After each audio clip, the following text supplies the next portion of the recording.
At Central, I found my voice, as Chancellor Dixon said, at the Campus Echo, where I served as sports editor and editor-in-chief, and where I learned the power of storytelling. Journalism wasn't just a career, it was a calling. It was a way to bear witness, a way to demand accountability.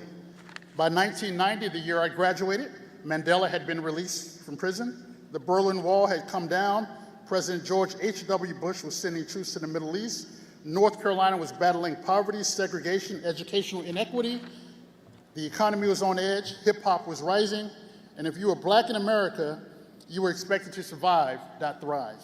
So much has changed, yet so much is the same. We're still fighting for justice, we're still demanding to be seen, we're still building a better future for our children. That was a context I carried as a young graduate, and this is a context that you inherit as graduates now. But you carry more tools, more access, more voice, and with that comes responsibility. For the last 30 years, I've tried to honor responsibility as a reporter, editor, and curator of Black Truth. I've covered civil rights legends, the first Black president. I've chased history and been at the front lines of the Black Lives Matter movement. I've tried to do it all with integrity and fire. Today, journalism stands at the front line of our democracy. It's both shield and sword. It protects the vulnerable and exposes the powerful, but it's under threat from disinformation, from censorship, from those who fear what the truth can do and what the truth can say.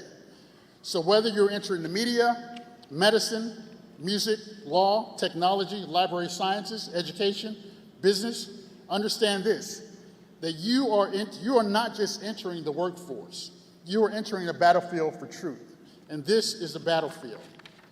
This is a battlefield where facts are rewritten, books are banned, history distorted, and Black brilliance policed.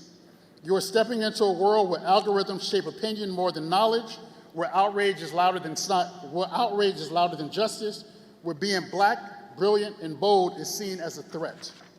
So how do you fight? You fight with knowledge. You fight with critical thinking, with compassion, with presence. You show up in boardrooms, classrooms, courtrooms, clinics, communities, and you insist on being seen. You tell the truth even when the truth shakes the room. And you tell the truth because you want to shake that room. But you are not just graduates, you're warriors of light in a time of shadow, and we need warriors, we need eagles. And as our university credo says it best, the eagle is no ordinary barnyard fowl. Let me hear everybody say that. The eagle is no ordinary barnyard fowl. Everybody say it. The eagle. Now understand what that means. When Dr. Shepard gave us that saying, it meant that you were not bred to peck on the ground.